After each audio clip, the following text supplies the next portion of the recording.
Excella Education Study in USA assured scholarship. Contact 9881 96666. నమస్కారం గురుగారు.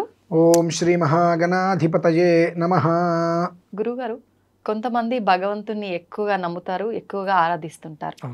మరికొంతమంది భగవంతుడు అసలు లేనే లేడు, నేను అసలు నమ్మను అని వాదిస్తుంటారు. మరికొంతమంది అంటుంటారు బయట ఉన్న బండరాయంతో అదే రాయితో ఆ విగ్రహం, ఇక్కడికి అక్కడికి అసలు వ్యత్యాసం ఏముంది, రాయిని పూజించడం ఏంది, రాయిని పూజిస్తే మీరు అనుకునేవన్నీ జరిగిపోతాయా అని కొంతమంది. అసలు ఏంటి గురువు గారు వ్యత్యాసం ఏంటి రాయికి మనకు గుళ్ళో ఉన్న విగ్రహానికి? దీనికి చెప్పుకుంటూ వెళ్తే ఈ జీవితం సరిపోదు.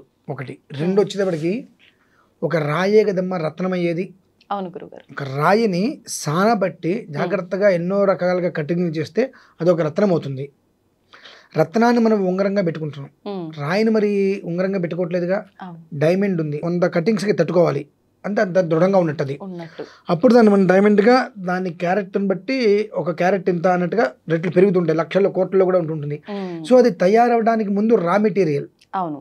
మరి దాన్ని అన్నీ పడేస్తున్నాక పక్కన ఏముందిలే అని చెప్పి మరి ఇప్పుడు ఆ తయారవడానికి రా మెటీరియల్ ముందు 1000 రూపాయలు కూడా తీసేసుకుంటారు, ఏముందిలే అని చెప్పి పక్కన పడేస్తుంటారు. కానీ అది ఆ డబ్బాలకి కొట్టి కొట్టి 100 కటింగ్ ఆ మిషన్ మీద తయారైన తర్వాత ఆ దాన్ని బట్టి రేట్ వేస్తాయి, వాల్యూ పెరుగుతుందమ్మా. ప్రతిదీ అంటే రాయి ఉంది, ఆ రాయిని చెక్కి శిల్పం చేశారు, బాగానే ఉంది. శిల్పం చేసినప్పుడు కూడా అది ఒక రాయే, దేవుడేం కాదు. శిల్పం చేసినప్పుడు కూడా అది ఒక రాయే, దేవుడు కాదు. ఒక ఆలయంలో పెట్టే ముందు దానికి ఒక యంత్ర స్థాపన. ఆ యంత్ర స్థాపన అంటే ఎలా ఉంటుంది? ఇప్పుడు ఏ విగ్రహాన్ని అయితే, శివలింగమే అనుకుందాం, శివలింగం అంటే ఎక్కడే ఒక రాయిలానే ఉంటుంది. శివలింగాన్ని స్థాపించే ముందు అక్కడ ఏం చేస్తారు, ఆ శివకి ఏ పేరుతోటి అక్కడ ఈశ్వరుని పెడుతున్నారో ఆ పేరుకు తగ్గ ఒక యంత్రం ఉంటుంది. ఆ యంత్రంలో మూలాధి దేవత ఉంటారు. ఆ మూలాధి దేవతని 40 రోజుల ముందు నుంచి సుమారుగా కొన్ని లక్షల జపం చేస్తారు. ఆ జపం చేసినటువంటి యంత్రాన్ని ఒక ముహూర్తం స్థాపించి ఆ ముహూర్త సమయానికి జలాధివాసము, పుష్పాధివాసము, ధాన్యాధివాసం అవన్నీ ఎందుకు చేయాలి?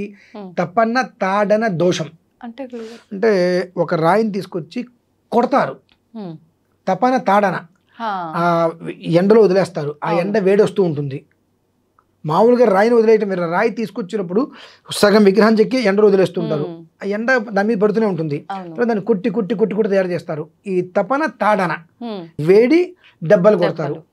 ఈ ఒక్క తాడన అనేటువంటిది ఏదైతే విగ్రహానికి తగులుంటుందో అది మొత్తం కూడా తీసేయాలి. తీసేయాలంటే విగ్రహం పూర్తిగా జలాధివాసం, ధాన్యాధివాసం, పుష్పాధివాసం ఇలా అనేక రకాల అధివాసాల విగ్రహాన్ని మొత్తం మనం చేసేస్తాం. చేసిన తర్వాత ముహూర్తం సమయంలో ఓంకార మంత్ర సంయుక్తం నిత్యం ధియాయంతి యోగినః కామదం మోక్షం తస్మై ఓంకారాయ నమో నమః అనుకుంటూ ఆ ఒక్క స్థాపనకి ఏ విగ్రహాన్ని అయితే పెడుతున్నామో ఆ యంత్రాన్ని ముందు స్థాపిస్తాం.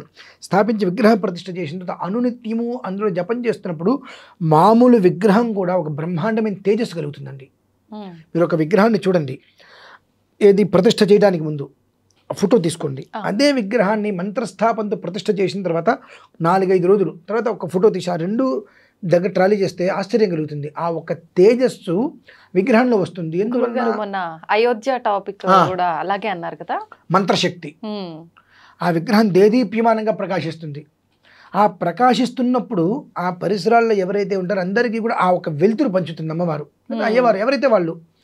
దానికి మామూలు రాయికి తేడా ఏంటండి, వ్యత్యాసం ఏంటండి జనాలు అడుగుతుంటే బాగానే ఉంది. ఒక ఇంత గులకరాయి తీసుకొచ్చి అక్కడ పెట్టండి, నేను శివలింగం దగ్గర ఉంటా. గులకరాయి మీద మీరు 10 చెంబులు నీళ్ళు పోయండి. శివలింగం మీద నేను మంత్రోచ్చారణతో 1 చెంబు నీళ్ళు పోస్తాను. 2 ల్యాబ్కి తీసుకెళ్ళి టెస్ట్ చేయమండి. శివలింగం మీద మంత్రోచ్చారణతో జరిపేటువంటి ఒక మంత్రశక్తి ద్వారా వచ్చి పోసేటువంటి ఉదకం ఏదైతే ఉంటుందో అందులో వైబ్రేషన్ చాలా అద్భుతంగా ఉంటుందండి. మామూలుగా కూడా మనం ఒక మంత్రం చదువుతున్నప్పుడు చక్కగా సంవర్తాగ్నితటి ప్రదీప్త కనక ప్రస్పర్ధితే జోమయం గంభీరధ్వని సామవేద జనకం తామ్రాధరం సుందరం అర్ధేందుద్యుతులోల పింగళ జటాభార ప్రబద్ధోరగం వందే సిద్ధసురాసురేంద్రనమితం పూర్వం ముఖం శూలినః. మన మంత్రం చెప్తున్నప్పుడు ఆ శబ్ద తరంగాలు మన నోటు నుంచి సుమారుగా 7 అంగుళాలండి ముందుకు వస్తాయి. శబ్ద తరంగాలు అక్కడ వైబ్రేషన్ అవుతూ ఉంటాయి. మైక్రో ఫోన్లు ఇటువంటివి ఉంటాయి, ఈ లోపల స్కాన్ చేసేటువంటి ఉంటాయి.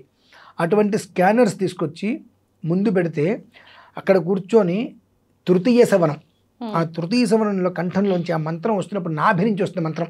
ఓకే, మామూలుగా మంత్రం చెప్పేటప్పుడు ఓం నమో భగవతే రుద్రాయ ఓం భూర్భువః ఓం నమో నమస్తే రుద్రమని నాభి నుంచి వచ్చినప్పుడు ఓం నమో భగవతే రుద్రాయ ఓం భూర్భువః అని వస్తుంది. ఆ నాభి నుంచి ఎప్పుడైతే మంత్రం వస్తుందో అప్పుడు వాళ్ళు ఆ ఒక మైక్రో ఏవైతే ఉంటాయో వాటికి సంబంధించి టెస్ట్ చేయడానికి వస్తే నోటి నుంచి 7 అంగుళాల ముందుకి ఆ శబ్ద తరంగాలు కనిపిస్తాయమ్మా. ఆ రాయికి గుళ్ళో పెట్టేటువంటి విగ్రహానికి తేడా ఏంటి అంటే ఆ శబ్ద తరంగం అనేటువంటిది రోజుకి కొన్ని వందల సార్లు దాన్ని ఉచ్చరిస్తూ ఉంటాం. అమ్మవారి దగ్గర కూర్చొని, అయ్యవారి దగ్గర కూర్చొని ఇక్కడ యంత్రం పెడతాం, యంత్రం మీద విగ్రహాన్ని పెడతాం. విగ్రహం పైన శిఖరం ఉంటుంది గోపురానికి, ఆ శిఖరం అనేటువంటి ధ్వజస్తంభానికి సూచిస్తుంది. ఆ ధ్వజస్తంభం కింద మళ్ళీ యంత్రం ఉంటుంది, సర్క్యులేషన్ అవుతుంది. మామూలుగా దేవాలయం ఆకారం అంటే దేహో దేవాలయ ప్రోక్తో జీవో దేవస్థానతః, మనిషి నిలువుగా పడుకుంటే వెల్లికిలా ఎలా అయితే ఉంటాడో అలానే ఆ ధ్వజస్తంభం నుంచి నాభిశిర నుంచి అలా వస్తుకుంటూ వస్తే దేవాలయ ప్రాంగణంతో అలానే కనిపిస్తుందండి. మనిషి శరీరం ఎలా అయితే ఉంటుందో దేవాలయ రూపు అలానే. మీరు ఎక్కడి నుంచి గూగుల్లో కొట్టండి శరీర దేవాలయ నిర్మాణం, ఓకే, కొడితే ఆ దేవాలయ నిర్మాణంలో మొత్తం అది ఆ మనిషి పడుకుంటే ఎలా ఉంటుంది వచ్చేస్తుంది. అది మీరు తిరుమల చూడండి, 7 కొండలు ఒకవైపుకి వెళ్తే స్వామివారి ముఖం ఎలా అయితే ఉంటుందో అలా కుట్టినట్టుగా ఉంటూ ఉంటాయి. ప్రకృతి సహజ సిద్ధంగా ఇవన్నీ కూడా ఏర్పడతాయమ్మా. ఆ మంత్రశక్తి అనేటువంటిది అంత అద్భుతంగా పనిచేస్తుంది. కనుకనే ఎంతోమంది అనునిత్యం దేవాలయాలకు వెళ్తూ ఉంటారు, దేవతారాధన చేస్తూ ఉంటారు. ఎంతోమందికి జీవిత విధానం కూడా అందులో వెళ్తూ ఉంటుంది. కొన్ని మంత్రశక్తులు ఉన్న చోట మనం కోరుకోగానే ఫలితాలు వచ్చేస్తూ ఉంటాయి. ఎలా వస్తుంటాయంటే ఓంకార మంత్ర సంయుక్తం నిత్యం ధియాయంతి యోగినః. ఆ ఓంకారం అనేటువంటిది బీజస్వరం, బీజం అంటే ప్రధానమైనటువంటిది. ప్రతి ఒక్క నామానికి ఓం శ్రీమాత్రే నమః, ఓం శ్రీ మహారాజ్, ఓం అనేటువంటిది ప్రతి ఒక్క నామానికి ప్రతి ఒక్క మంత్రానికి ముందు యాడ్ చేస్తున్నాం, తగిలిస్తాం దాన్ని. ఎందుకంటే అది బీజాక్షరం, ప్రాథమికం. ఓంకారం అంటే సృష్టికి ఆద్యం. దాన్ని ఎప్పుడైతే మనం ప్రధానికి యాడ్ చేసుకుంటూ వెళ్తుంటామో ఆ మంత్రం చెప్పేటప్పుడు మనం 10 సార్లు చెప్తే 1000 సంఖ్యలో అది వృద్ధి చెందుతూ ఉంటుంది. అందుకని కొన్ని ఆలయానికి మనం వెళ్ళినప్పుడు మనకు తెలియకుండా భ్రమర కీటకం అన్నట్టుగా అని చుట్టూ మళ్ళీ ఏముండదు, కానీ ఆ శంఖానాదంలాగా భ్రమర కీటకంలాగా ఒక సౌండ్ అలా ఒక సంగీత స్వరంలాగా వస్తూ ఉంటుంది. అదే సమయంలో జాగ్రత్తగా చెవిలా పెట్టుకుని చూస్తే శబ్ద తరంగాలు, సముద్ర అలలు ఏ రకంగా పరిసరాలు సముద్రం ఏమి ఉండదు, మళ్ళీ ఆ శబ్ద తరంగాలు ఇలా పెట్టుకుంటే చాలా స్పష్టంగా ఆ తరంగాలు మనకు వినిపిస్తూ ఉంటాయి. ఒక సంగీత కలం అన్నట్టుగా ఆ ఒక ధ్వని అనేటువంటిది వినిపిస్తూ ఉంటుంది. అంటే ఆ పరిసరాల్లో మొత్తం కూడా ప్రతి అణువణువు కూడా ప్రతి ఒక్క రాయిలో కూడా ఆ భగవంతుడు జీవించే ఉన్నాడు. జీవరూపుడు. ఎట్లా ఒక మంత్రం అనేటువంటిది అనేక మార్లు ఉచ్చరించటం వలన ఆ ఒక మంత్రశక్తి అనేటువంటిది ఆ దేవాలయ ప్రాంగణం మొత్తం కూడా ప్రజ్వలింపజేసింది. ఆ మంత్రశక్తి ఒకటికి ఒకటి పెరుగుతూ ఆ శిఖరాన్ని తాకుతుంది. ఎప్పుడైతే శిఖరాన్ని తాకుతుందో ఆ శిఖరం నుంచి ధ్వజస్తంభానికి వెళ్తుంది. ఆ ధ్వజస్తంభం నుంచి అలా ఒక సర్క్యులేషన్ వెళ్ళి దాన్ని 4 ఇటు సర్క్యులేషన్ అవుతుంది, నిలువున సర్క్యులేషన్ అవుతుంది. అండాకారం అంటారు, అండాకాండ పిండం అని. అండాకారం అంటే కోడిగుడ్డు, అది ఇలానూ ఉంటుంది రక్షక కవచం లాగా. అంటే అండాకారము అంటే ఎందుకు అలా చెప్పాల్సి వస్తుందంటే ఒక పిండ రూపం చుట్టూతా ఉంటుంది, అది ఒక సర్క్యులేషన్. అందుకనే అన్ని దేవాలయాల గురించి చెప్పట్లేదు, కొన్ని దేవాలయాలకు మనం వెళ్ళగానే అడుగు పెడుతుంటేనే ఒక మానసిక ప్రశాంతత, చాలా ప్రశాంతంగా ఉంటుంది. ఆ ఏరియాకి వెళ్ళగానే బయటికి రాబుద్ది కాదు. అటువంటి ఎందుకు అంటే రోజు పూజలు లేకపోవచ్చు, కానీ ఎందుకు ఉంటుంది అంటే అట్లా దాన్ని ప్రతిష్ఠ చేసే సమయంలో కొన్ని కోట్ల సార్లు ఆ మంత్రాన్ని ఉచ్చరించి అక్కడ పెట్టేస్తారు. ఆ ఏదైతే పెడుతుందో మనం 1 కోటి రూపాయలు బ్యాంకులో ఫిక్స్డ్ చేస్తే అది వడ్డీ ఇస్తుంది మనకు. అది వడ్డీ ఎలా అయితే ఇస్తుందో ఈ మంత్రాన్ని ఫిక్స్డ్ చేసేసి ఇన్ని కోట్ల సార్లు ఈ మంత్రం మనం చేయాలని చెప్పి ఆ మంత్రాన్ని సిద్ధి పొంది దాన్ని ధారదత్తం చేస్తే సర్క్యులేషన్ చేసుకుంటుంది. ఆ మంత్రం తనకు తానే వృద్ధి చెందుకుంటూ ఉంటుంది. ఎంతమంది వచ్చినా ఇంకా అంతమందికి ఆ పుణ్యం అది ఇవ్వగలుగుతూ ఉంటుంది. అటువంటి శక్తి అనేటువంటిది దేవాలయంలో ఉండేటువంటి రాయిలో ఉంటుందండి. మరి బయట ఉండే నాపరాయిలో ఉంటుందా? ఉండదు. ఇంకొకటి, ఇప్పుడు మీరు అన్నారు చూసారా చాలా మంది ఇలా మాట్లాడుతుంటారని చెప్పి, వీళ్ళే ఒక రాళ్ళు. ఎందుకంటే తనలో ఉన్నటువంటి భగవంతుని ఎట్లాగో చూసే దిక్కు వాళ్ళకు ఉండదు, ఎదుటి మనిషిలో ఉండేటువంటి భగవంతుని చూసేటువంటి యోగ్యము వాళ్ళకు ఉండదు. ఎంతసేపటికి కూడా కుడితిలో పడ్డ ఎలకలాగా మేమింటే మా బ్రతికింతే ఏదంటారు, పందులకి బురదే ముఖ్యం అన్నట్టుగా మా బ్రతికి మాకు ఎదుటి మనిషి మీద బురద జల్లటమే ముఖ్యం, మేము ఇంతే ఉంటాం, మాకు అది రాయే అంటారు. అవును, మంచిది. నీకు రాయి అయినప్పుడు నువ్వు అలానే వండుకో. ఆరాధించే వ్యక్తిని నువ్వు ఎందుకు కించపరుస్తున్నావు? అసలు ఎలా చేస్తారో అని నీకు తెలియదు, వచ్చి కూర్చో చేసి చూపిస్తా, ఇలా చేస్తా. ఇది నాలాంటి వారితో డైరెక్ట్గా వచ్చారనుకోండి, అక్కడ ఆ విధానాన్ని చూపించడమే కాకుండా వాడి చేతి కూడా చేయిస్తా. అమ్మ పెట్టేది పెడుతుంది, నేను ఇంకా 1.5 ఎక్కువ పెడతానమ్మా అటువంటి వాళ్ళకి. ఎందుకంటే వాళ్ళకి తెలుసు భగవంతుణ్ణి మనం అంటే దిక్కు లేకుండా పోతామని తెలుసు, కానీ ఏంటంటే ఏదో ఒకటి అనకపోతే నా పేరు ఎందుకు బయటకు వస్తుంది అనేటువంటి ఒక వాళ్ళకి ఉంటుంది. దానివల్ల మాట్లాడుతూ ఉంటారు. అది నిజము లేదు అబద్ధం అని తెలుసు. 2 కొంతమంది డబ్బులు ఇచ్చి మాట్లాడిస్తూ ఉంటారు, మీరు భగవంతుడి మీద బురద జల్లుతూ ఉండండి అని చెప్పి. వాళ్ళకి అర్థం కావట్లా, బురద మీద రాయేస్తే ఏమవుతుంది, అటువంటి భగవంతుడి మీద రాయేస్తే రాళ్ల వర్షం పడుతుంది.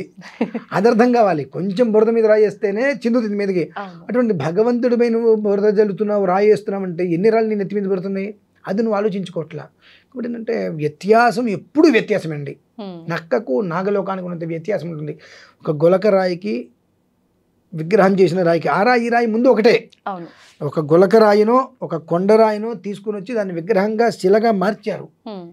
శిలగా మార్చినంత మాత్రాన్ని దేవత అవ్వదండి. ఆ శిలగా మార్చిన దానికి ఎన్నో రూపాలు చేయాలి అక్కడ. మీకు ఇది ఈసారి చేసినప్పుడు నేను మీకు చెప్తాను, మీరు ఆ వీడియో కనుక చూపిస్తే జనాలకు అర్థమవుతుంది. మనం విగ్రహ ప్రతిష్ఠ చేసినప్పుడు చేయడానికి ముందు స్వామివారి కంటికి మైనమౌని పెట్టేస్తాం, నేత్రోన్మిలనం అంటారు, పెట్టేస్తారు. ఎప్పుడైతే ప్రతిష్ఠ అయిపోయిన తర్వాత మహాకుంభం వేసి ఎదురుకుండా ఒక ఎద్దుని ఆవుని తీసుకొచ్చి పెడతారు. ఆ దేవత విధానాన్ని అనుసరించి ఇంత అన్న రాసి పోసేసి అన్నం మీద కర్పూరం వేసి గుమ్మడికాయ పెడతారు. పెట్టి స్వామివారి ఎదురుకుండా అద్దం పెడతారండి. స్వామివారి కళ్ళు మొత్తం ఇవన్నీ తీసేసిన తర్వాత దృష్టి పడగానే టప్ అని పగిలిపోతుంది అద్దం. మరి ఇది ఎవరు పగిలిపోతున్నారు? ఈ జ్ఞానం ఏమాత్రము లేనటువంటి సన్నాసులు ఉంటారు చూసారండి. వీళ్ళు అజ్ఞానాన్ని జ్ఞానంగా, చెడుని మంచిగా భావించి అందులోనే తిష్ట వేసి కూర్చున్నటువంటి వీళ్ళకి ఏనాటికి అర్థం కాదు. ఎంతసేపటికి కూడా మేము ఉంటారు, ఆ మూర్ఖత్వంగా బ్రతికేస్తూ ఉంటారు. అందులోంచి బయటికి వస్తే అంతా బాగుంటుందని తెలుసు, కానీ బయటికి వస్తే ఇవాళ వరకు ఇలా చెప్పిన వాడు రేపు ఇలా చెప్పాడేంటి అని చెప్పి మళ్ళీ ఇంకొక మళ్ళీ ఏమైనా అంటారేమని చెప్పి అలానే ముక్కు మూసుకొని అక్కడే కూర్చొని ఆ కంపును అనుభవిస్తూ ఆనందపడుతూ ఉంటాడు. పంది ఎలా అయితే కనుక దానికి పరుపు ఇచ్చినప్పటికీ కూడా నేను బురదలోనే పడి దొరుకుతాను ఎలా అయితే వెళ్తుందో అలానే వీళ్ళు అదే కంపులో ఉంటూ ముక్కు మూసుకొని పచ్చకర్పూరం ఏదైనా తీసుకొని పెట్టుకోవడం, అమ్మాయి ఒక క్షణ వాసన వచ్చింది అనుకోవడం, మళ్ళీ ముక్కు మూసుకోవడం, ఆ వాసన పీల్చకుండా మళ్ళీ అక్కడే బ్రతకాలి. అలా బ్రతికేటువంటి వాళ్ళకి ఏం తెలుస్తుందండి? సునకాన్ని తీసుకొచ్చి కనకవ సింహాసనం మీద కూర్చోబెడితే ఏం చేసిందిట? వీళ్ళ బ్రతుకులన్నీ ఇంతే ఉంటాయి. తెలియదు, తెలుసుకోరు, చెబితే వినరు, మూర్ఖంగా వాదిస్తారు. అటువంటి మూర్ఖంగా వాదించేటువంటి వాళ్ళు నేనేమిటంటే ఒక్కసారి నా దగ్గరకు వచ్చి కూర్చోండి, ఖచ్చితంగా దేవుణ్ణి నేను మీకు చూపిస్తా. దేవుడు లేదంటున్నారు కదా, నేను చేసిన ప్రక్రియ మీరు చేసి దేవుడు లేడు కాబట్టి నేను చేశాను చూపించండి. అప్పుడు ఇది రాయే అది రాయే నేను చెప్తా. అప్పుడు ఇక్కడ ఉన్నటువంటిది రాయే, ఆ రాయిని చెక్కి శిల్పంగా మార్చి ఎన్నో రకాల మంత్రశక్తులు. ఏమండి ఈ మంత్రం అనేటువంటిది ఇవాళ రాలా, కొన్ని లక్షల సంవత్సరాల నుంచి మంత్రశక్తి వస్తుంది. కొన్ని వేల సంవత్సరాల నుంచి ఇక్కడ కట్టినటువంటి దేవాలయాలు ఇప్పటికీ చెక్కు చెదరగా ఉన్నాయి. మరి వాళ్ళు మన ఇంజనీర్లు కడుతున్నారు, ఏమైనా 10 సంవత్సరాలు కాదు 10 నెలలకే ఇల్లు బీట్లు వచ్చేస్తున్నాయి. మరి సైన్స్ వచ్చింది, వాళ్ళ వేదంలోంచి సైన్స్ వచ్చింది. గుడ్డొచ్చి పిల్లొచ్చి తల్లిని ఎక్కిరిచ్చింది అన్నట్టుగా ఈ పరిస్థితి అంతా. అటువంటి వాళ్ళు ఎవరైనా ఉంటే నా ఎదురుకుండా వస్తే దేవుడు ఉన్నాడు నాయన అని చెప్పి నేను నిరూపిస్తా. అదే నిరూపణ నేను చేసిన ప్రక్రియ అతను కూడా చేసి దేవుడు లేదని నిరూపించమనండి, నేనే చెప్తా దేవుడు లేదు నాన్న అని చెప్పి. ఎందుకు అనవసరమైన ప్రగల్భాలకు వెళ్ళటం? చెప్పింది వినాలి, లేకపోతే చెడితే చూడాల్సిన పరిస్థితి వస్తుంది. నీకు ఇష్టం లేదు నమస్కారం చేసుకుని పక్కకి నమస్కారం కూడా చేయొద్దు. చెప్పాను నీకు నచ్చలా మంచిదండి నిలుపు పక్కకి. దీనికి ఒక చిన్న సూత్రం ఉందండి. ఏంటి గురువుగారు? ఒక ఆయన ఒక ఉపన్యాసం చెప్పడం ప్రారంభం చేశాడు. 4 గంటల సేపు చెప్పాడు ఉపన్యాసం. ఏమని చెప్పాడు? దేవుడు లేడు, అని చాలా అక్కడ కొద్దో గొప్ప భగవంతుడి మీద భక్తి ఉన్న వాళ్ళకి కూడా ఇతను చెప్పేటువంటి మాటలు విని దేవుడు లేడనేటువంటి స్థాయికి కంప్లీట్గా వచ్చేసేసారు. ఓకే. అట్లా ఆయన ఆపితే ఇంకాస్త చెప్పండి దేవుడి గురించి లేడంటున్నారు కదా, ఆ లేడనేటువంటి విషయం మీరు ప్రూవ్ చేసేటట్టుగా చెప్పండి అని చెప్పి ఆ ముందు రోజు కూడా ఆలయానికి వెళ్ళి అర్చన చేసుకొచ్చిన వ్యక్తులు కూడా మారిపోయారు. మనస్సును మార్చేసుకొని ప్రశాంతంగా అమ్మయ్య దేవుడు లేడి వాళ్ళ నుంచి మనం గుళ్ళకి వెళ్ళకల గోపులాలకి వెళ్ళకల అనేటువంటి ఒక స్థితికి వచ్చిన తర్వాత అందులో ఒక పెద్ద మనిషి, అయ్యా ఇన్ని విషయాలు మీకు ఎలా తెలిసింది, ఎలా తెలుసుకున్నారండి అంటే చివరికి ఇదంతా దేవుడి దయ అన్నట్టు. అయ్యో. అంటే అలా ఉన్నారు వీళ్ళంతా. అంటే నువ్వు చెప్పేది కావాలనేనప్పుడు ఏదో ఒక టైంలో దొరికిపోతావు.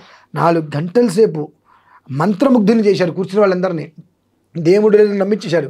చివరిలో అక్కడ నాలాంటి వాడు ఎవడో ఉన్నాడు, అయ్యా ఇంత అద్భుతంగా ధర్మసూత్రాలు చెప్పారు, దేవుడు లేదని నిరూపించారు, ఇంత విషయ పరిజ్ఞానం మీకు ఎలా వచ్చింది ఏంటి అంటే అంతా కూడా దేవుడి దయ అన్నట్టు పన్నీరు. అంటే ఏంటంటే అందరికీ లోపల ఉంటుందండి, కానీ బయటికి ఏంటంటే అందరూ దేవుడు నమస్కారం చేస్తున్నారుగా, లోపల ఎట్లా నేను నమస్కారం చేస్తున్నా బయటికి లేదని చెప్తానులే తత్వంలో ఉన్నారు జనాలు. దానికి ఏదన్నా క్రియేట్ చేయాలి కాబట్టి ఏదో ఒకటి చేస్తుంటారు. దాన్ని నేనేమంటాను, నువ్వు క్రియేట్ చేసావు, నేను రీక్రియేట్ చేస్తా. దేవుడు ఉన్నాడు, నేను నిరూపిస్తా. లేడని నువ్వు నిరూపించవయా, నీ గొప్పతనం తెలుస్తుంది కదా. దేవుడు ఉన్నాడు నేను నిరూపిస్తున్నా, నా గొప్పతనం అనుకుంటున్నావు నువ్వు లేడని నిరూపించి నీ గొప్పతనాన్ని ప్రదర్శన చేయి.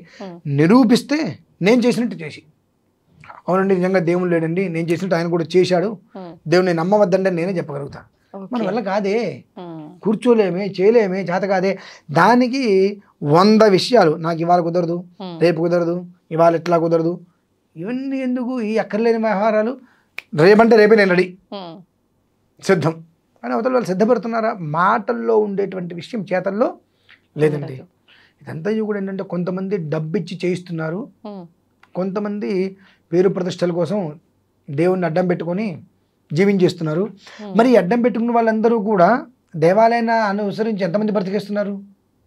అబ్బాయి అవన్నీ మళ్ళీ అసలు అది బ్రతకడం వేరండి, అది బ్రతకడం వేరు. కానీ దేవుడు లేడు అంతే. దేవుడు లేడు అన్నప్పుడు ఆ పూలగొట్టు నువ్వు పెట్టకూడదు, నీ పరిజనులు ఆ పూలగొట్టు పెట్టకూడదు, ఆ కొబ్బరికాయ కొట్టు పెట్టకూడదు. కానీ నీ పరిజనులు లేక అక్కడ పెడుతున్నారు. మరి ఆ దేవుడికి ఇచ్చే పూలదాన్ని నమ్మేక నువ్వు సంపాదించుకుని తింటున్నావు. మళ్ళీ ఇవన్నీ మాట్లాడకూడదు అనమాట. ఇవన్నీ మాట్లాడితే ఉక్రోషాలు వస్తాయి లోపల నుంచి. ఇక నోటికి ఎంత పడుతుంది వాళ్ళు మాట్లాడేస్తారు వాళ్ళు. అదే మా పరిస్థితి. కాబట్టి రాయికి విగ్రహానికి నక్కకి నాగలోకానికి ఉన్నట్టు అంతకన్నా సహస్రం తేడా ఉంటుందమ్మా. ఇప్పుడు కూడా రాయే, విగ్రహం విగ్రహమే. ఓకే. ఆ రాతిని శిల్పంగా మార్చి దానికి ప్రాణశక్తి పరా దేవతా హ్రీం బీజం అనుకుంటూ ఆ బీజాక్షరాలతో ప్రాణశక్తి నింపుతున్నారు కాబట్టి అది విగ్రహం తేజోమూర్తి, దివ్యమూర్తి అయింది. అది లేకపోతే ఇప్పుడు మనం వెళ్తూ ఉంటాం, తిరుమల వెళ్తుంటే అలిపిరి దగ్గర ఇవన్నీ ఉన్నప్పుడు ఎన్నో విగ్రహాలు పక్కన పడి ఉంటాయి. ఆ విగ్రహానికి ఏ ఒక్కడో బొట్టు పెట్టడుగా, ఏ ఒక్కడు కొబ్బరికాయ కొట్టడుగా, ఏ ఒక్కడు హారతి పడగా. ఎందుకని? అదొక రాయి, దానికి ఆలయంలో పెట్టలా, దానికి ప్రాణప్రతిష్ఠ చేయలా, బీజోత్పత్తి చేయలా, ఏమీ చేయలేదు కనుక అది రాయే. కాబట్టి దాని జోలికి ఎవరు వెళ్ళట్లా. అదే రాయిని తీసుకొచ్చి ఆలయంలో పెట్టి దానికి మంత్రంతో అన్నీ చేస్తే దేవుడు నమస్కారం చేస్తున్నారు. అదే అమ్మ తేడా. అయితే గురుగారు కొన్ని ప్లేసెస్లో స్వయంభుగా వెలిసిన అని చెప్తుంటారు, కొన్ని దగ్గరలో మనం తీసుకెళ్ళి ప్రతిష్ఠిస్తుంటాం కదా. ఎక్కువగా అంటే ఏ విగ్రహానికి శక్తి ఉంటుంది గురుగారు? శక్తి అన్నిటికీ ఒకే రకం అమ్మ. స్వయంభూ అయినప్పటికీ కూడా దానికి చేసే ఆరాధనలు బట్టే శక్తి వస్తుంది. ఓకే. ఇప్పుడు ఒక మొక్క మొలుస్తుంది, మనం ఒక విత్తనం పెట్టాం, విత్తనానికి పెడితే ఒక మొక్క వచ్చింది, విత్తనం లేకుండా దానంతట తానే ఒక మొక్క మొలిచింది. రెండిట్లకి సమపాలలో నీళ్లు పోస్తేనే పెరుగుతాయి. మనం పెట్టాం కాబట్టి దీనికి నీళ్లు పోద్దాము, దాని తర్వాత వచ్చింది అదే పెరుగుతుందంటే కొంచెం వరకు వెళ్తుంది, తర్వాత దాంట్లో ప్రాణం ఉన్నంత వరకు వస్తుంది, తర్వాత వెళ్ళిపోతుంది అది. 2 మనం గింజ పెట్టాం, తెల్లారికి పెరిగి పెద్దది కావాలని చెప్పి బకెట్ నీళ్ళు పోసాం, ఆ విత్తనం కూడా చనిపోయింది. అంటే ఏదైనా అది స్వయంభువు కావచ్చు, మనం ప్రతిష్ఠ చేసినదైనా కావచ్చు, దేనికైనా దానికి చేయవలసిన విధానాలు ఆచరిస్తూ ఉంటేనే ఆ శక్తి అనేటువంటిది ఉత్పన్నమవుతూ ఉంటుంది. శక్తి లేదు, ఉపయోగం లేదు. ఇంకది స్వయంభువైనప్పటికీ కూడా అందులో ఇంత శక్తితో వస్తుంది అది. ఓకే. ఇంత వోల్టేజ్ అని ఒక శక్తి ఉంటుంది. ఆ శక్తి నిర్వీర్యమైపోయే లోపు ఆయనకి చేసేటువంటివన్నీ చేయడం మొదలు పెడితే అది ప్రజ్వలింపజేస్తుంది. 2 స్వయంభూ వచ్చినటువంటి శివలింగాన్ని అందరూ ముట్టుకోవచ్చు. ఓకే. ప్రతిష్ఠ చేసినటువంటి శివలింగాన్ని ఆ గుళ్ళో ఉండే అర్చక స్వామి వారు వాళ్ళు మినహాయిస్తే బయట వాళ్ళు ముట్టుకోకూడదు. ఇందులో వాయు ప్రతిష్ఠ ఇంకోటి ఉంటుంది. ఈ వాయు ప్రతిష్ఠ అనేటువంటిది మళ్ళీ అందరూ ముట్టుకుని అభిషేకం చేసుకోవచ్చు. ఇలా 3 విధానాల్లో ఉంటుంది. 3టికి కూడా శక్తి ఒకటే. మరి ఎందుకని గురువుగారు అట్లా? ఏదండి, ఇప్పుడు శక్తి ఒక్కటే, దీన్ని మనం తాకొచ్చు, ఇంకొక దాన్ని మనం తాకరాదు, ఎందుకని? ఎందువల్లంటే అమ్మా, స్వయం కృతం స్వతశక్తి. స్వతహాగా శక్తితోటి ఉద్భవించిన దానికి ఎంతమంది ముట్టుకున్నా శక్తి నిర్వీర్యం కాదు. ఓకే. దానికి ఎప్పుడు చేస్తూనే ఉంటారు కాబట్టి. కానీ ప్రతిష్ఠ చేసినటువంటిది ఆ ప్రతిష్ఠ చేసినట్టు అర్చక స్వాములు వాళ్ళు మినహాయించి వేరే వాళ్ళు వచ్చి కనుక బయట నుంచి ఎవరైనా వచ్చి కనుక ముట్టుకున్నప్పుడు ఏమవుతుందంటే ఆ శక్తి హీనత చెందుతుంది. ఎందువల్ల హీనత చెందుతుంది? ఆ యంత్రం పెట్టేటప్పుడు కొన్ని రకాల దీక్షలు తీసుకుంటారు. ఆ దీక్షలు అనేటువంటిది దానికి ఒక ఒక విధానం ఉంటుంది. ఓకే. కొంతమంది ఉంటారు, ఎవరిదాకా దానికి ఇంట్లో ఎవరైనా చనిపోయారు, 10 రోజులు అశౌచం ఉంటుంది. మరి మనం ఏం చేస్తున్నారు, ఇంట్లో చనిపోగానే అక్కడికి వెళ్తున్నారు, దాన్ని దహనం చేయడం మీద చేస్తున్నారు, తలస్నానం చేస్తున్నారు, మంచం మీద పడుకుంటున్నారు. మంచం మీద పడుకుంటున్నారు కదా, మరి తర్వాత పెద్దగ్రమ చేస్తున్నారు, మళ్ళీ అదే మంచం మీద పడుకుంటున్నారు. అది మొత్తం మైల్ అయిపోయింది కదా. ఈ మైల్ అనేటువంటిది ఆ జన్మాంతం ఎక్కడికి పోదు కదా. ఇంకా ఆ 12 రోజులు విడిగా కూర్చున్నారు. ఇప్పుడు మా ఇళ్ళలో ఉంటుంది, 12 రోజులు మేము విడిగా ఉంటాం. ఒక కుంపట్లో ఒక ఇత్తడి గిన్నెలో మేము వండుకుంటాం సెపరేట్గా. ఉప్పు కారం లేకుండా తినాలి, పెసరపప్పుతో మాత్రమే తినాలి, అది మేము వండుకుని తింటాం. కానీ బయట అలాంటి స్థితి కాదు కదా. వెళ్ళిపోతున్నారు, వస్తున్నారు, మళ్ళీ అదే మంచి మీద పడుకుంటున్నారు. ఆ ఒక అశౌచ గమనం వచ్చేస్తుంది కాబట్టి ముట్టుకుంటే అక్కడ అప్రతిష్ఠ అయిపోతుంది, భ్రష్టత్వం చెందుతుంది, శక్తి మొత్తం హీనత అయిపోతుంది. కనుక ప్రతిష్ఠ చేసినటువంటి విగ్రహాన్ని ఎవరిని కూడా ముట్టుకోనివ్వరు. వాయు ప్రతిష్ఠ. ఆ వాయు ప్రతిష్ఠ అనేటప్పుడు ఎలా ఉంటుందంటే ఎంత చెట్టుకు అంత గాలి అన్నట్టుగా మీరు ఎలా అయినా రండి, అది ఆ శక్తి అక్కడ నిక్షిప్తం అయిపోయి ఉంటుంది. దాన్ని స్తంభింపజేస్తారు శక్తిని. కాబట్టి మీరు ముట్టుకున్నా ముట్టుకోకపోయినా ఒకే రకంగా ఉంటుంది అది. కాబట్టి ఆ వాయు ప్రతిష్ఠ. ఆ వాయు ప్రతిష్ఠ మీరు ముట్టుకోవడానికి కూడా వీలుగా ఏర్పాటు చేస్తారు. మీరు ముట్టుకోకపోయినా ఎలా అయినా రండి, అది మీ ఇష్టం. కానీ దానికి ప్రతిష్ఠ చేసే విధానం అలా ఉంటుంది. ఎందువల్ల అంటే శ్రీశైలం మమ్మల్ని ముట్టుకొని ఇచ్చారండి, ఇక్కడ మీరు ముట్టుకొని వెళ్ళదని అంటారు. ఆయన శ్రీశైలం జ్యోతిర్లింగం ఆయన, ఇది ప్రతిష్టది. కాబట్టి మీరు అభిషేకం చేసుకోవాలి. కాబట్టి మీరు ఎలా ఉన్నప్పటికీ కూడా నన్ను ముట్టుకొని వెళ్ళలేదని మీరు బాధపడతారు. దాన్ని ఎక్కడికైనా తీసుకెళ్తారు. కాబట్టి మీరందరూ స్వహస్తాలతో చేసుకోవడానికి వాయు ప్రతిష్ఠ. అది ఈ 3 విధానాలు అనుసరించి ఉంటుందమ్మా. అట్లా చాలా చక్కగా వివరించారు గురుగారు. నమస్తే.